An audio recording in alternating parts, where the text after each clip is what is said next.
Hej.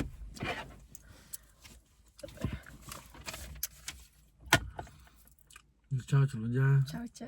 namaste. Dneska sme tu od druhého videa spolu a ideme riešiť duchovno. Minule sme riešili psychedelika, hubičky, kedy si to nedať, kedy si to dať. A dneska budeme riešiť duchovno. Duchovno, je to tak. Takže tak. Dobre, môžem začať? Budeme to robiť otázkami ako minule. Teraz to bude extrémnejšie. Takže tak. No, hej, niečo na taký spôsob. Dobre, tak sa spýtam prvú otázku. Ako začala tvoja cesta seba poznávania?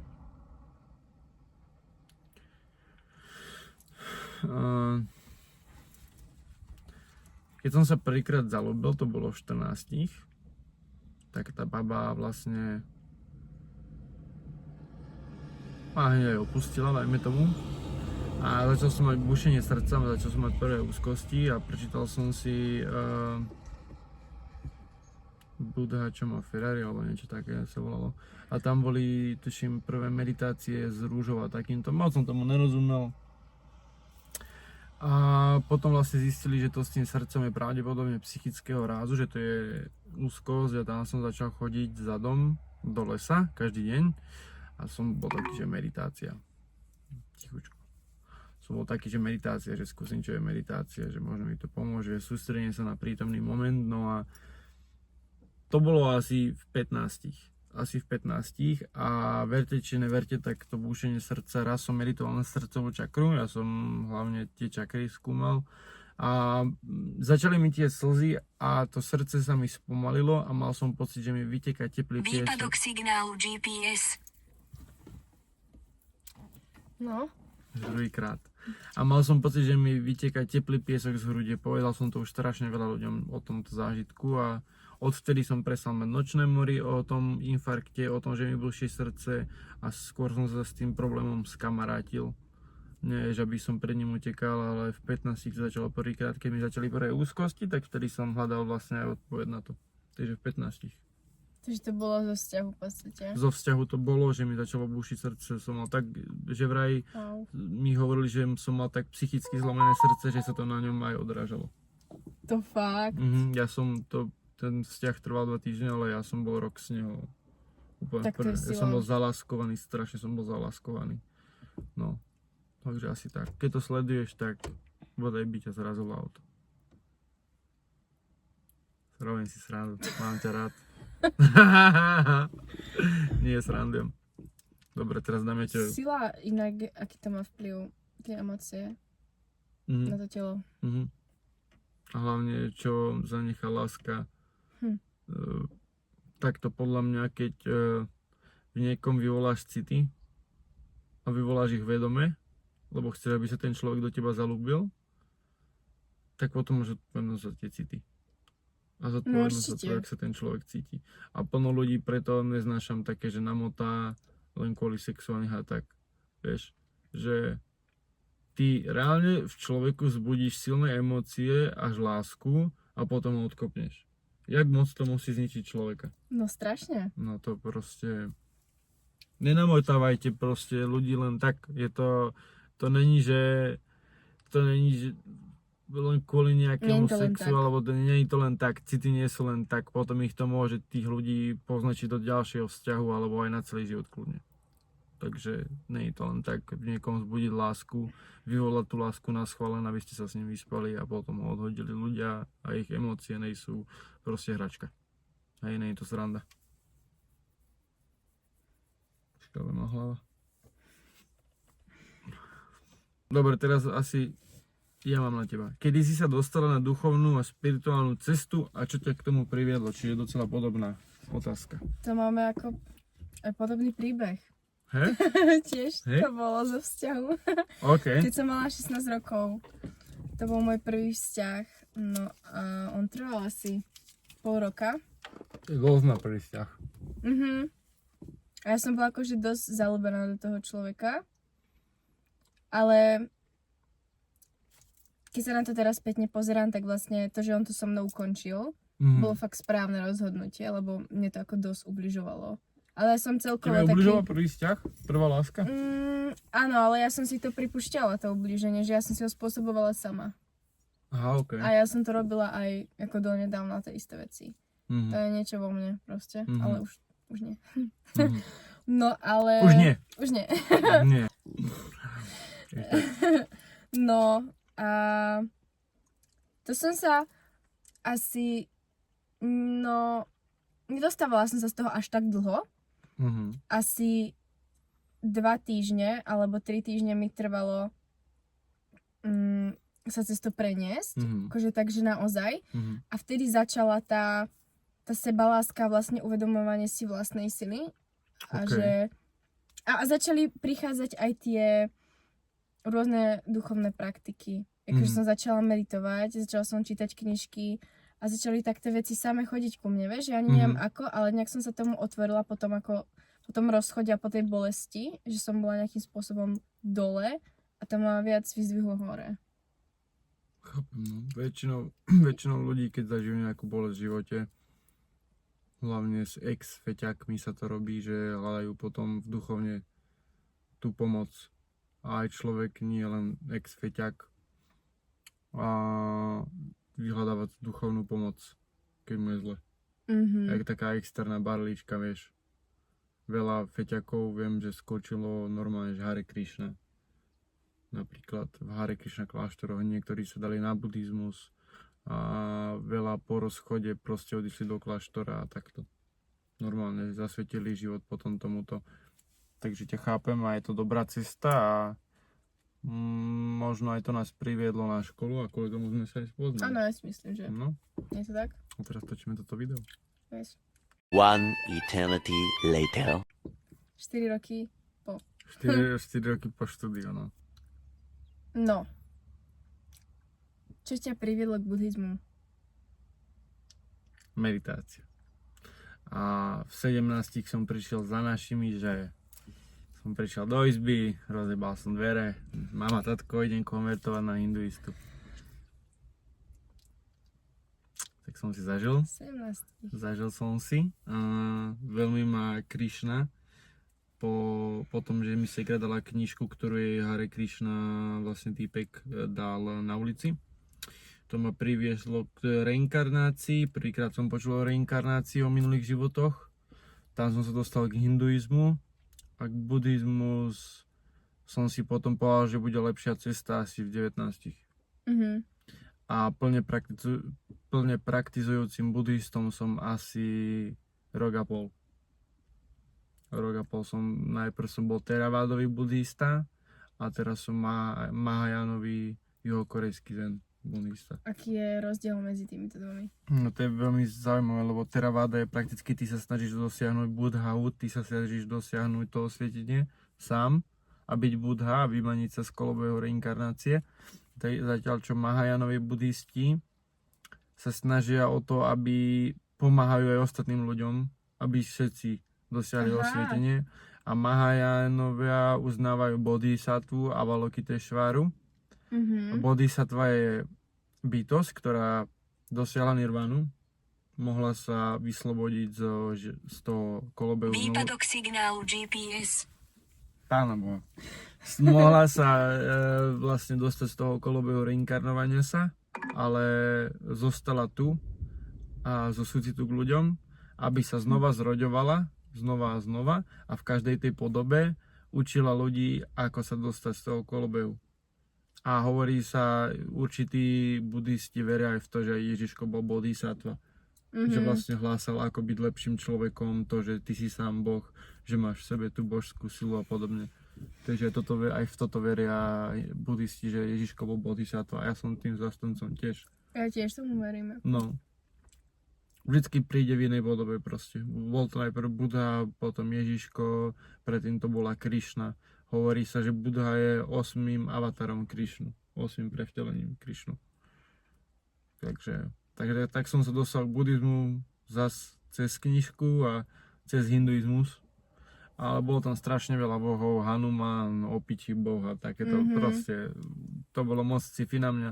Tak som skôr zobral niečo, čo je viac vedecky podporené a asi tak som sa dostal k buddhizmu. No. Takže A prečo si vlastne prestúpil z tej Hareky? Z Theravady na Mahayanu, lebo sa mi ľúbi to, že tam je ten bodhisattva a ten súcit. Ľúbi sa mi, v Theravade nemáš skoro vôbec šantovanie mantier, ty spevy a takéto veci. A v tomto áno. A ľúbi sa mi, že vlastne ty sa snažíš pomáhať ľuďom, aby sa mi dosiahli osvietenie. A ľúbi sa mi ten koncept toho bodhisattvy, že sa obetoval. A vlastne ty sa snažíš o to, aby všetci zažívali blaho a snažíš sa súcitiť s každým a robiť len dobré veci pre druhých ľudí, neklamať, rozdávať. Ja rozdávam strašne rád darčeky a robím ľuďom radosť týmto spôsobom, len aby mali lepší život. Takže asi kvôli tomu. A zatiaľ to, čo Theravada je skôr taká sobeckejšia, že ty si proste tu, ty trpíš a snažíš sa nadobudnúť osvietenie. A tá Mahayana proste tie spevy, aj kvôli tým spevom mňa strašne bavia mantry, takže asi k tomu toľko. Dobre, teraz idem dať aj tebe.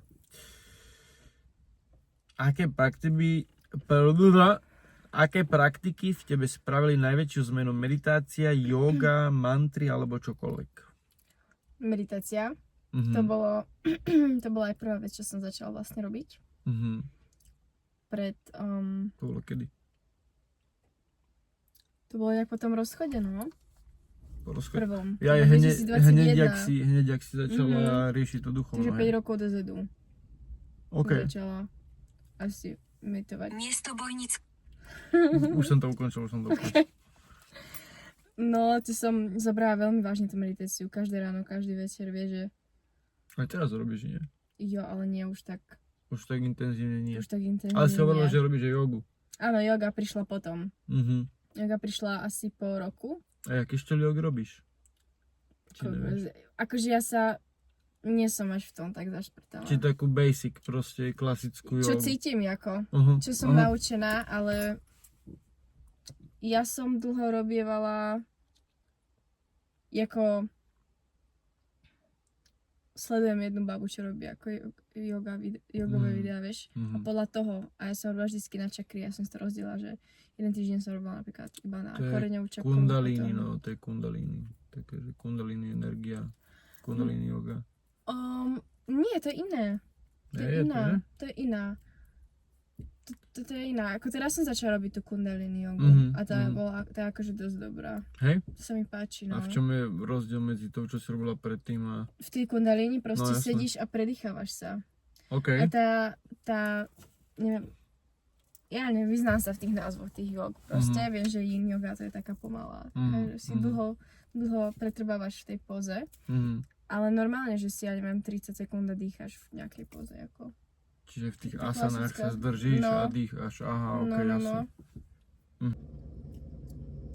Písanie denníčkov.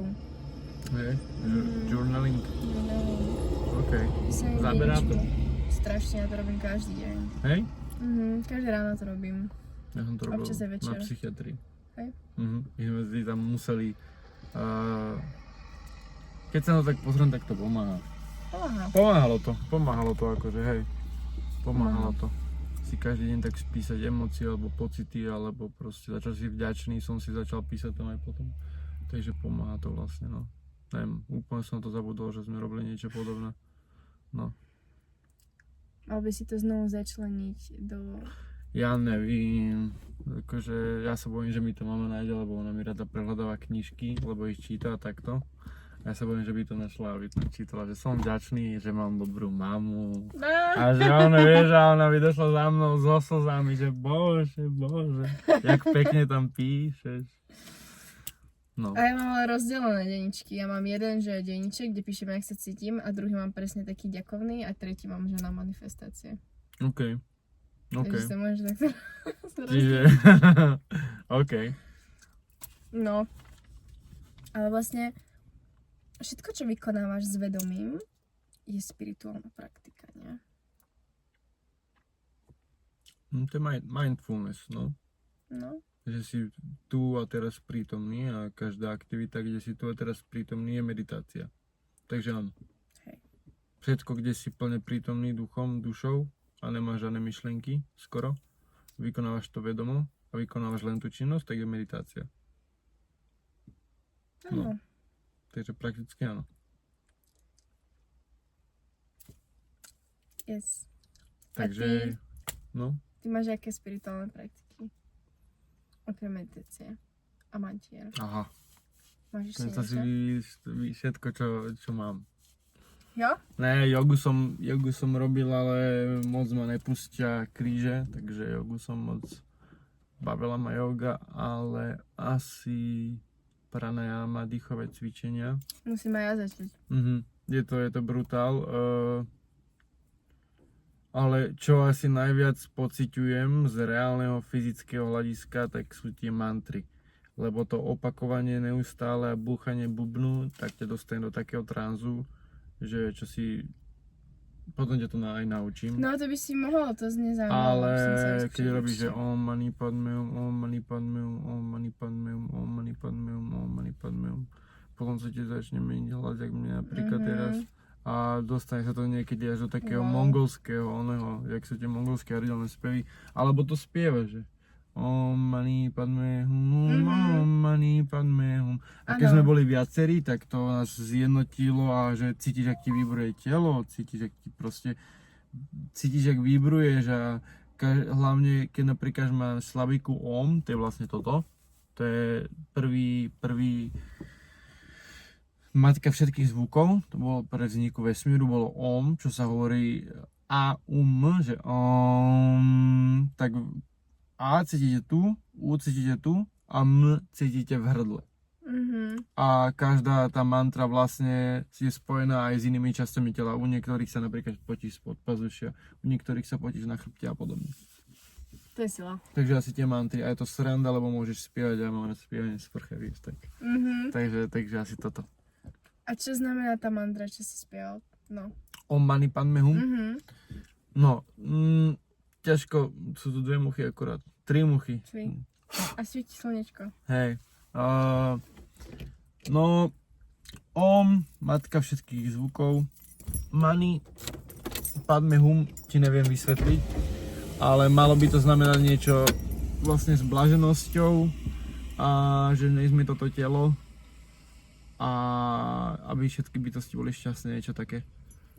Musel by som to vygoogliť, ale toto znamená asi. A tak začal som s hinduistické mantre sú veľmi silné.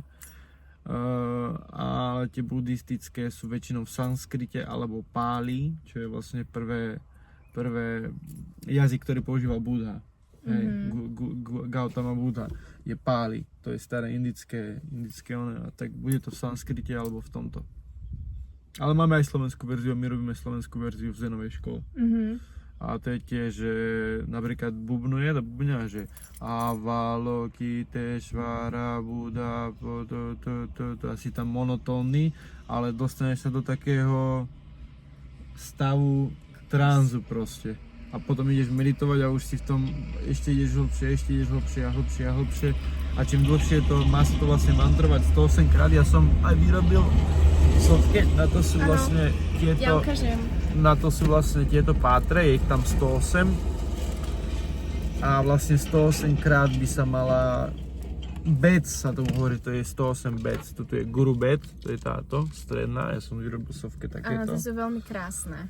A je ich 108 a vlastne keď mantrujete, tak robíte, že Om Mani Padme Hum, Om Mani Padme Hum, Om Mani Padme Hum, Om Mani Padme Hum, Om Mani Padme Hum. A robíte to takto proste. A 108 krát a môžete akože čím viac tým lepšie, ale väčšinou sa stačí 108 krát to robiť. To mi nevyzerá, že by tu bolo 108. No je ich tam 108. Lebo sú väčšie, také vyzerá, že ich tam je menej, ale je ich tam, neboj sa, neokašľal som ťa. A akú máš obľúbenú mantru?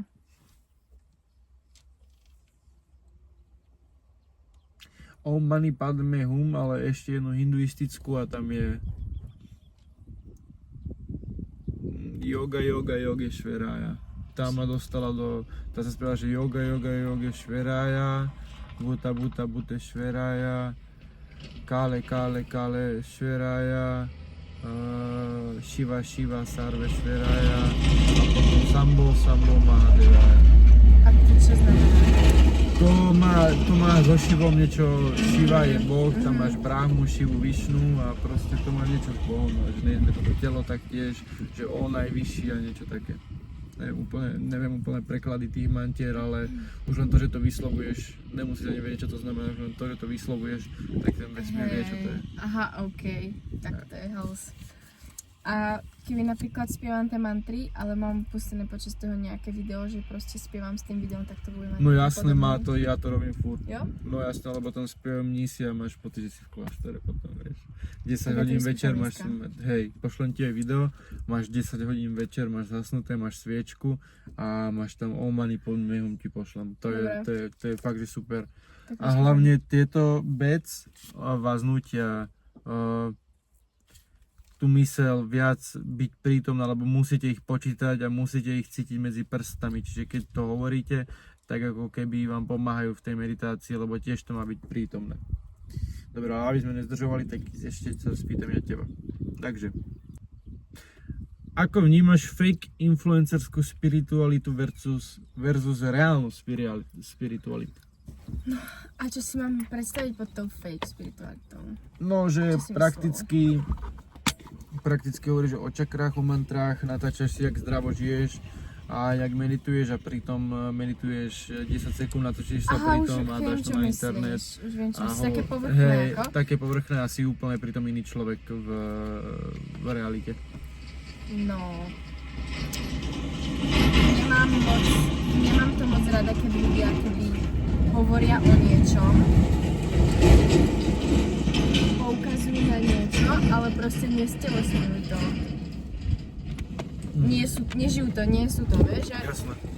Ja mám pocit, že tá spiritualita sa trošku stala takým ako trendom. A prirovnávam to občas k tomu, že ľudia to nosia ako taký odznačík, ale že vlastne vôbec k tomu nemajú ten reálny hlboký vzťah. Nie je tam žiadna práca na sebe. Jako poznám takých ľudí. No Poznáš aj takých ľudí? poznám takých ľudí, že čo vlastne hovorím, čo vlastne si raz dali trip a odtedy proste hlásajú na Instagrame, že si čistia čakry kryštálmi a to je všetko napríklad. A pritom to ani to nerobia napríklad, ale len sú fancy a majú voľné tyčinky a proste, že ich bajú také povrchné veci a pritom vôbec nerobia tú duchovnú prax na sebe. Ale nemôžeme súdiť ani... Nemôžeme súdiť, mali by sme súcitiť s každým, to je fakt pravda. Neviem, prečo to ľudia robia, ale... Lebo chceš pôsobiť, že si iný. Asi áno. Asi áno. Aj keď vlastne nie si, keď sa s tým človekom začneš rozprávať, tak vieš veľmi rýchlo zistiť úroveň vedomia. No áno, no jasné, že to dokáže, že ono stačí použiť nejaké, ja neviem, slovíčka, ako je nejaký druh meditácie a on ti povieš, čo? Alebo sa stačí len rozprávať, vieš, že Hej, už len z toho, jak ten človek komunikuje. tak zistíš, že Zistíš, ne, tady cesta že- nevede. No. Proste, že ona. Že na tom človeku je vidieť, keď je spirituálny, z teba to napríklad vyžaruje. Mne povedali, že zo mňa ide dobrá energia napríklad. A takže z človeka to vyžaruje, lebo keď určitým spôsobom manifestuješ to duchovno, tak ono je to na tej fyzickej schránke aj vidieť.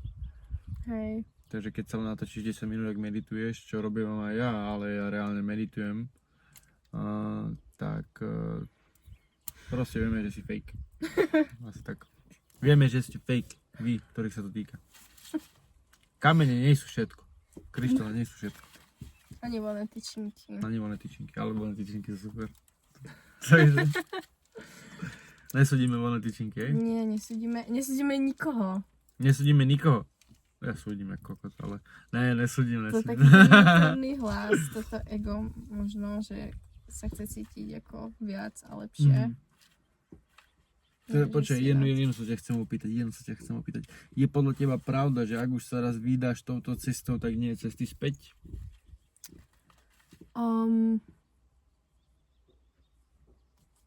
Asi áno.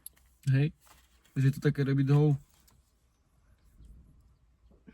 rozmýšľala som nad tým pred pár dňami, čo študujem tú čínsku medicínu. A tak sa dozvedám toľko tých informácií o tom tele a jak to vlastne je veľmi hlboké všetko.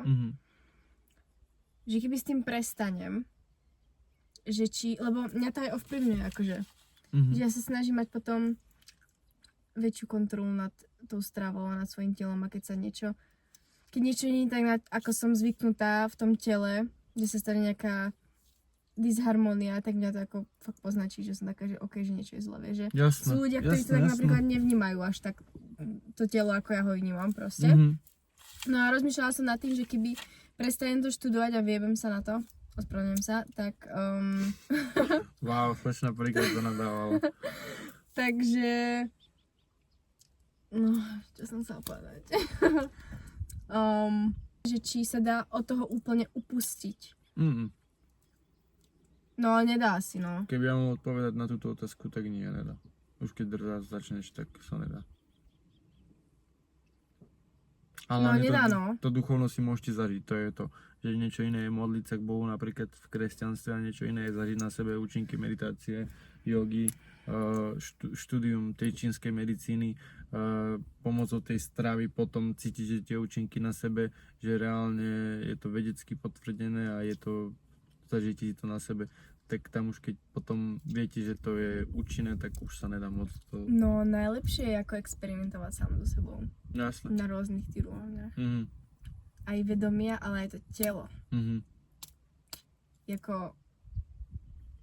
Už len dých vie spraviť veľa. No, dých vie spraviť strašne veľa, akože... Ja som... Prevčerom mi bolo asi tak celkom zle, psychicky. Som ležala na zemi. A ja som sa zhlboka nadýchla a mne ostalo totálne o 150% lepšie. A ja si hovorím iba v hlave, že toto stačilo reálne sa iba akože nadýchnuť. Že toto bol ten problém, ako. Ale akože som bola napečená. Ale... Takže preto ti bola zle. Emočne, no. Sa hovorí, že to nadýchnutie, že to vzdychnutie spravíme niekoľkokrát za deň, len kvôli tomu, že my sa nenadýchujeme až do tej spodnej časti plúc a že by nám odumrela, keby ten nádych nespravíme. Počkaj, má sa nadýchovať do branice sa má dýchať alebo do brucha? Kde? No, v takých tých cvičeniach do brucha, ale to, že takéto povzdychnutie spravíš cez deň toto, že... Takže to je kvôli tomu, že to spraví telo automaticky, lebo počas dňa sa nenadýchujeme do spodných častí plúc a že by nám odumreli. Ja som napríklad z čínskej medicíny počula, že takéto vzdychnutie je preto, lebo tým začneš rozprúdzavať pečenie. A hlavne úplne iné sa cítiš potom, jak si vzdychneš. Uvoľnenie. No áno. Že fakt je to, že takto a instantne cítiš, že niečo ináč. No lebo ten dých je to, čo nás tu drží nažive. No, áno. To je prvé, čo spravíme, keď sa narodíme a posledné, čo z nás vyjde, keď odchádzame. A nevieme, podľa mňa, ani správne dýchať. Akože, že nemáme predýchané všetky časti tela, tak ako by sme ich mohli mať. A tým si myslím, že a veľa ľudí aj to vedomie by ústami. bolo... No, to je zle, no. To je ďalšia vec. A máme tu 3 muchy, alebo sorry, mám ADHDčko, ale máme tu 3 muchy a... Takže hej, zle dýchame, to máš pravdu. Áno, ale celý život. A potom aj tá chrbtica vyzerá tak, ako vyzerá. A...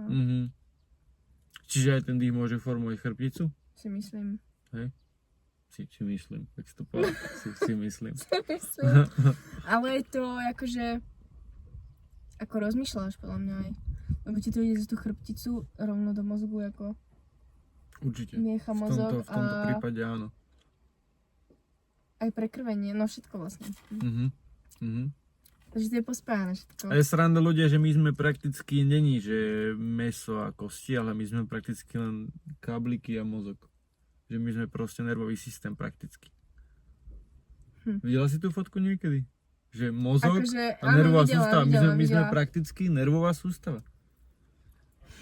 My nejsme... Môžeš proste keby je telo bez nervovej sústavy a bez mozgu nefunguje. A vlastne hej, no, máš pravdu. To je proste jak satelit. Ono sa to hovorí, že your body is the temple, your body is the way to God.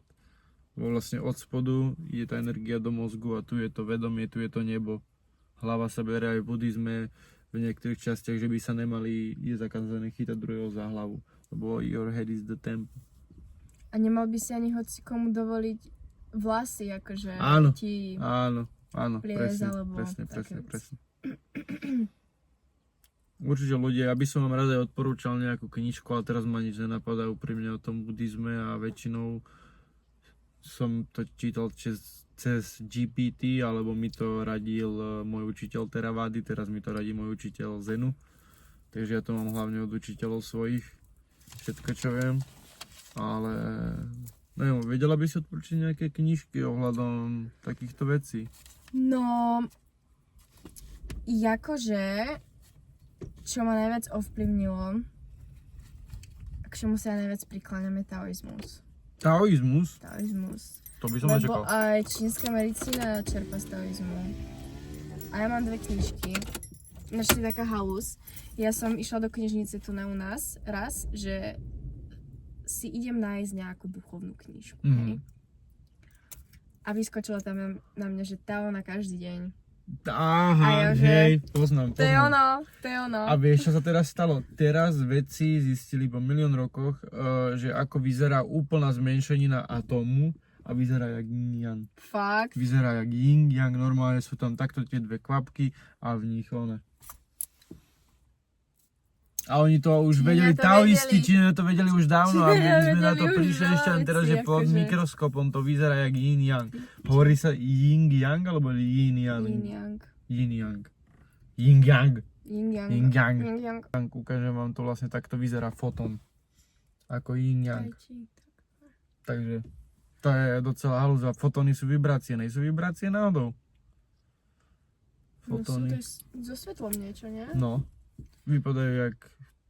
Oni to už vedeli dávno. A tomu sa môžeme To je dostať aj, halúza. že vlastne vidíš, že tie bytosti im to mohli ukázať už dávno. Vieš, ako sme sa boli tých psychedelik, či tu boli nejaké bytosti, čo nám ukázali psychedelika, tak oni mohli aj toto vlastne ukázať. Že ako vyzerá? Srdiečko, vidíš. Počkaj, Ale hej. ukážem vám srdiečko. Dáme. Kam? Tam. No mohli.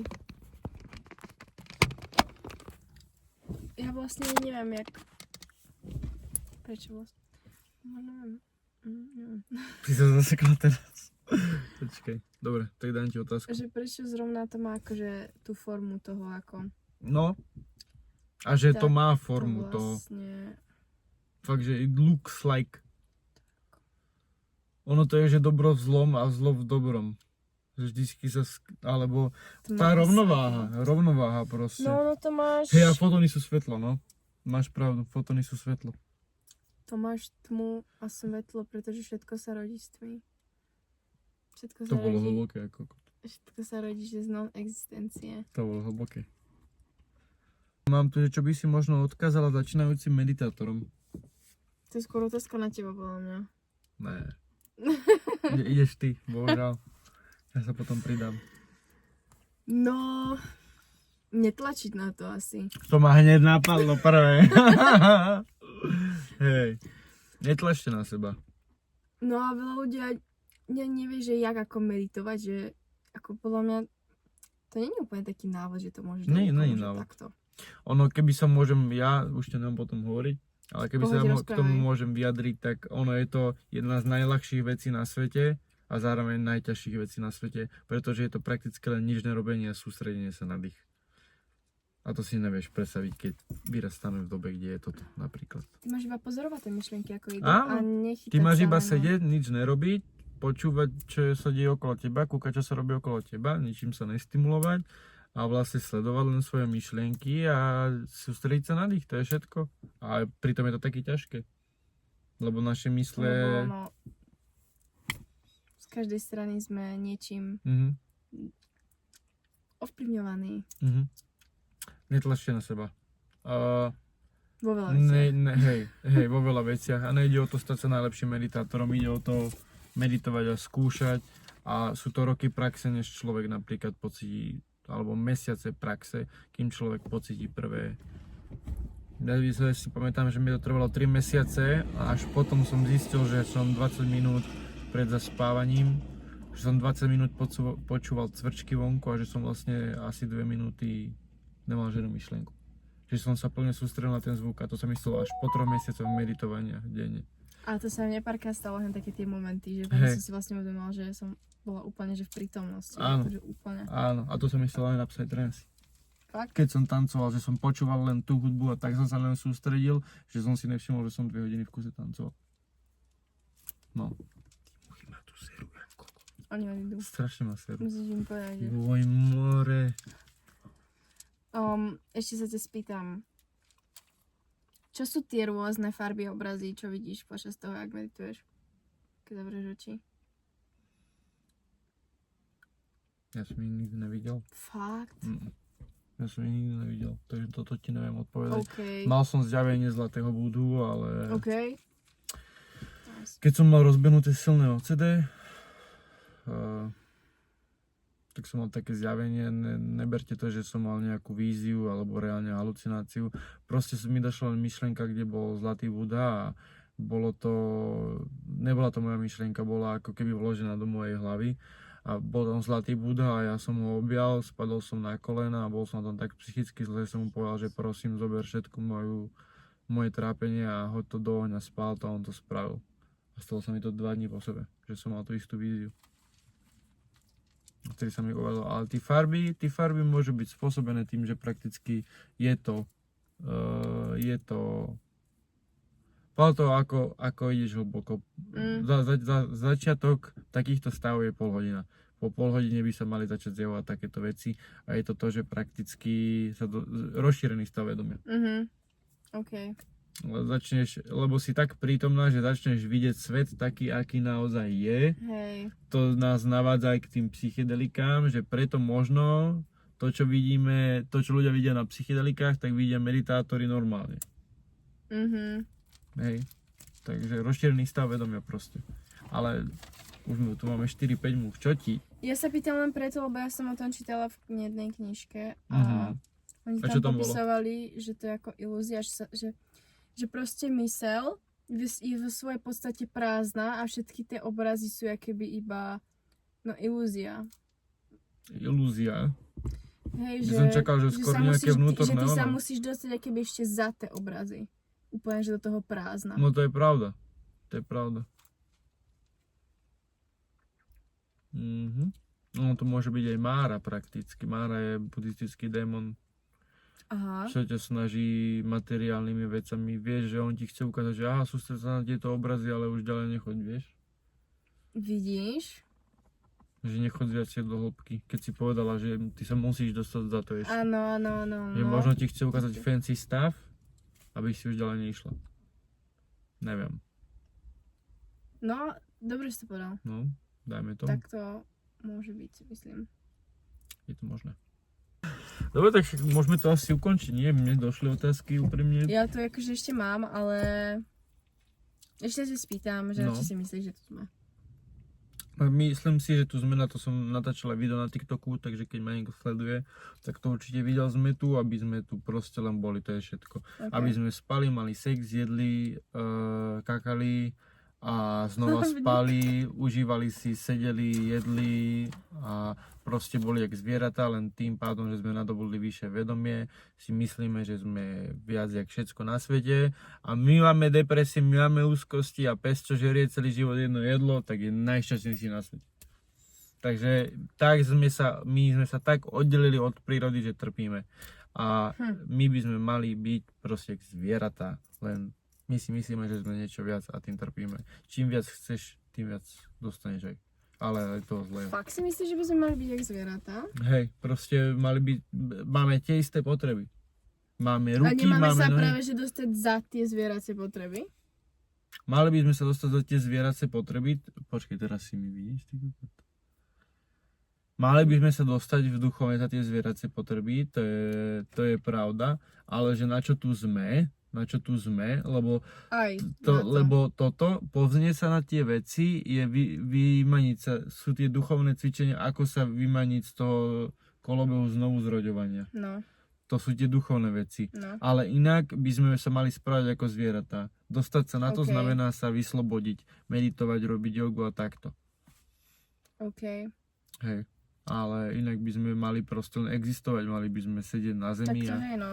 ľudia vymysleli peniaze, chodenie do práce, ľudia vymysleli kina, ľudia vymysleli proste vzťahy, manželstva, dane a takéto veci a Skurvený systém. skurvený systém sme si mysleli proste.